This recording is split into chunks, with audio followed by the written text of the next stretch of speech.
Hi friends, இன்னைக்கு நம்ம சேனல்ல நம்ம வீட்ல இருக்கிற சிம்பிளான ingredients வச்சு ஒரு டேஸ்டான ஸ்வீட் ரெசிபி பார்க்கலாம். ஒரு கப் கடலை மாவு எடுத்துர்க்கேன். இத நல்லா சலிச்சு எடுத்துக்கலாம்.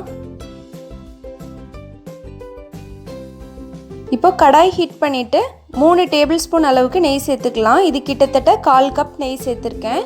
இப்போ சலிச்சு வச்சிருக்கிற கடலை மாவை இதல சேர்த்துறலாம். இப்போ லோ ஃப்ளேம்ல 5 நிமிஷம் கடலை மாவோட அந்த ரா ஸ்மெல் எல்லாம் போற வரைக்கும் நல்லா ஃப்ரை பண்ணி எடுத்துக்கலாம். கடலை மாவோட ரா ஸ்மெல் எல்லாம் போகாம அப்படியே இருந்துச்சுனா ஸ்வீட் நல்லா வராது.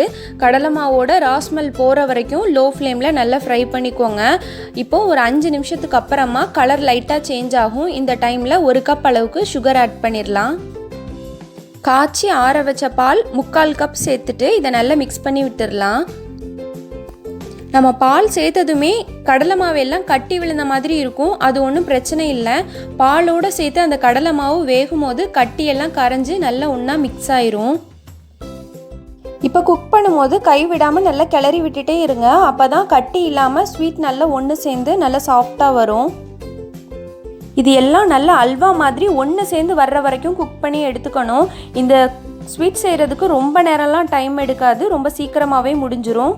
இப்போ லைட்டாக எல்லோ ஃபுட் கலர் ஆட் பண்ணியிருக்கேன். இது ஆப்ஷன் தான், உங்களுக்கு வேண்டானா ஸ்கிப் பண்ணிக்கோங்க. இந்த ஸ்வீட் நல்ல பாத்திரத்தில் ஒட்டாமல் நல்லா ஒன்று திரண்டு வர்ற வரைக்கும் நல்லா குக் பண்ணி எடுத்துக்கோங்க.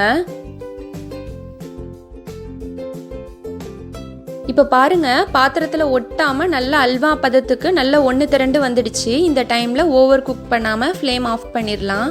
ஸ்வீட் கொஞ்சம் சூடெல்லாம் நல்லா ஆறுனதுக்கு அப்புறமா கையில் லைட்டாக நெய் அப்ளை பண்ணிவிட்டு நம்ம விருப்பத்துக்கு ஏற்ற மாதிரி ஷேப் பண்ணிக்கலாம். நான் இன்றைக்கி பேடா ஷேப் பண்ணியிருக்கேன். கட் பண்ண பாதாம் வச்சு டெக்கரேட் பண்ணியிருக்கேன்.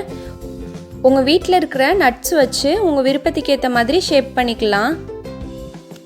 பால் சேர்த்து செய்கிறதுனால சீக்கிரமே கெட்டு போயிடும். ஃப்ரிட்ஜில் வச்சு யூஸ் பண்ணணுன்ற அவசியம்லாம் இல்லை. ரூம் டெம்பரேச்சர்லேயே 4 to 5 days கெட்டு போகாமல் சூப்பராக இருக்கும். கண்டிப்பாக நீங்களும் ட்ரை பண்ணி பாருங்கள். இந்த வீடியோ உங்கள் எல்லாருக்கும் பிடிச்சிருந்துச்சுன்னா லைக் பண்ணுங்கள், ஷேர் பண்ணுங்கள், நம்ம சேனலை சப்ஸ்கிரைப் பண்ணிக்கோங்க. Thank you friends.